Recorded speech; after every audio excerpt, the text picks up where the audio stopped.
Olá, estamos mais uma vez aqui. Hoje sou o Carlos Renato Aur, como muitos já sabem, sou cirurgião dentista, professor universitário e médico. Hoje estamos aqui, até inclusive eu queria pedir ao colega dentista, ao colega médico, se quiser nos dar a honra de nos seguir nas redes sociais, no YouTube, para aumentar a visualização dos nossos vídeos. Vou ficar muito honrado, muito grato. Hoje vamos falar sobre um assunto bastante indagativo, que é tontura. Tontura é um assunto bastante indagativo, onde são geradas muitas dúvidas. O que é a tontura? A tontura, a definição de tontura é uma sensação de instabilidade corporal, de desequilíbrio na ausência de um movimento. Então, tontura é uma sensação de instabilidade corporal na ausência de movimento. É um assunto bem amplo, bem indagativo, inclusive porque existem mais de 250 tipos, em torno de 250 tipos de tontura. E aí se faz uma confusão também entre o que é tontura e o que é vertigem. Basicamente, a tontura o indivíduo, o paciente, sente que ele está rodando. E a vertigem, o paciente sente que o ambiente ao seu redor está rodando. Tontura, o paciente está rodando. E vertigem, o ambiente ao redor do paciente está girando, rodando. Bom, é importante salientar que, para complicar um pouquinho mais, toda vertigem é uma tontura. E agora, nem toda tontura é vertigem. Então, repetindo, toda vertigem é uma tontura, mas nem toda tontura é uma vertigem. Então, tontura é um conceito mais amplo, mais ampliado do que vertigem. E para facilitar o estudo das tonturas, elas são divididas em quatro grandes grupos. Então, tem as tonturas de causas hemodinâmicas, as tonturas de causas labirínticas, as tonturas de causas neurológicas e as tonturas psicogênicas. Vamos procurar falar de cada uma delas. A tontura hemodinâmica, da dinâmica do sangue. Então, por exemplo, uma tontura relacionada a uma arritmia cardíaca, por exemplo, a fibrilação atrial.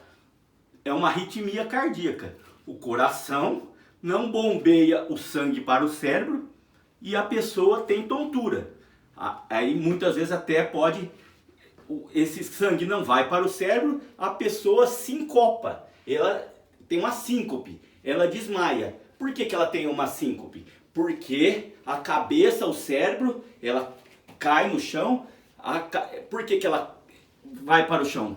Para ter mais irrigação na cabeça, para que a cabeça fique mais abaixo do coração para ir o sangue. Muito bem. As tonturas hemodinâmicas não são só relacionadas com arritmias, como a fibrilação atrial, que inclusive a fibrilação atrial sabe-se que é a arritmia mais comum, inclusive no idoso. Existem também, além das tonturas hemodinâmicas, quer dizer, relacionadas ao coração, as tonturas metabólicas. Quais são essas tonturas metabólicas? Bom, são as tonturas relacionadas, por exemplo, à glicemia, a disglicemias, tonturas relacionadas à tireoide e tonturas relacionadas ao perfil lipídico. Então, quando estamos investigando uma tontura, se é uma causa hemodinâmica, nós solicitamos esses exames. Solicitamos um eletrocardiograma para saber se o paciente tem uma fibrilação atrial. Solicitamos um TSH e um T4, do perfil tiroídeo, da tiroide, né? Um perfil lipídico, colesterol total, HDL, LDL e triglicérides, e solicitamos uma glicemia desse paciente também, para saber se ele não tem uma hipo ou uma hiperglicemia.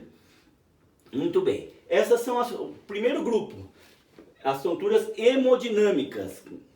O segundo grupo são as tonturas labirínticas do aparelho vestibular, né? Otológicas. Quais são as tonturas labirínticas? Vertigem, alguns exemplos, né?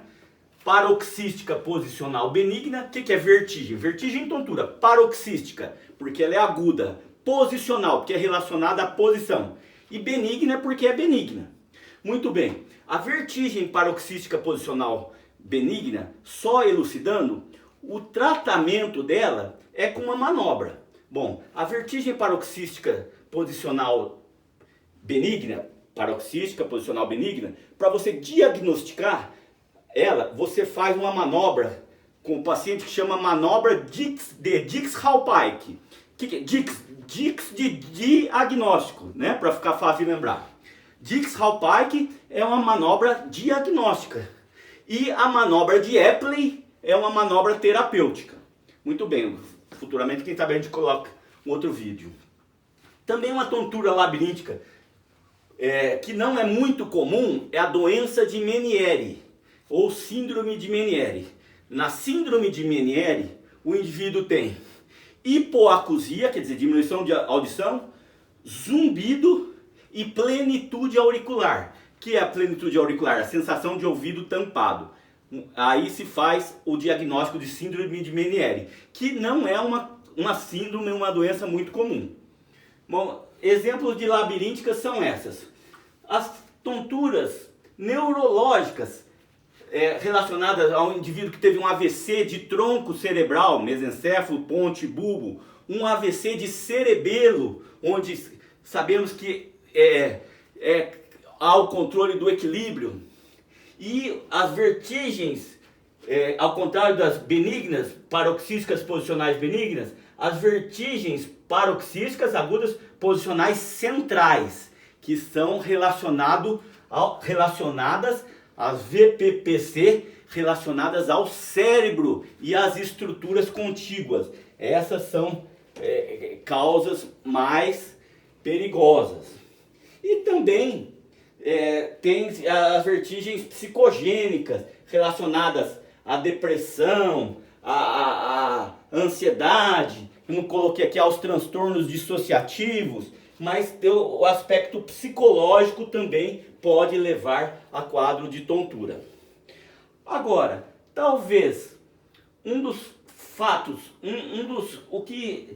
uma das coisas que mais precise se elucidar nessa exposição, nessa aula, é a relação entre medicamentos e tontura. Medicamento para tontura, ele não pode ser dado por muitos dias. Meus professores da USP sempre batem nessa tecla. Você está com tontura? Vai usar o dimenidrato, a betaistina, as medicações, por um período em torno de 2 dias. Por exemplo, você usa o dimenidrato de 8 em 8 horas, 2 dias, e tá bom. Não pode ficar usando, como muitos pacientes, para os pacientes é bom isso. Por isso que eu queria abranger mais pessoas nesses vídeos. Os medicamentos para tontura usados por muitos dias, eles até pioram o quadro de tontura. Então, medicações para tontura, tem paciente que usa mensalmente, o mês inteiro. Eu não vou ter mais, para eu não ter mais tontura, eu vou usar medicamento para tontura todo dia. Não pode. O que tem que se fazer é usar por 2 dias, até 2 dias nas crises, 3 dias estourando, usar, e descobrir qual que é a causa dentro desses 250 tipos, ou dentro desses 4 grandes grupos: hemodinâmica, labiríntica, neurológica e psicogênica. Descobrir qual que é a causa dessa tontura. e hoje sabe que existe um otorrino que é especializado em tontura, que é o otoneurologista. Então nesse vídeo eu quis falar sobre esse assunto bastante indagativo, bastante amplo, que é tontura. Eu agradeço mais uma vez e peço a honra do colega cirurgião dentista e do colega médico para seguir os nossos vídeos, para que assim possamos alcançar um maior número de pessoas. Nesse vídeo era isso, muito obrigado.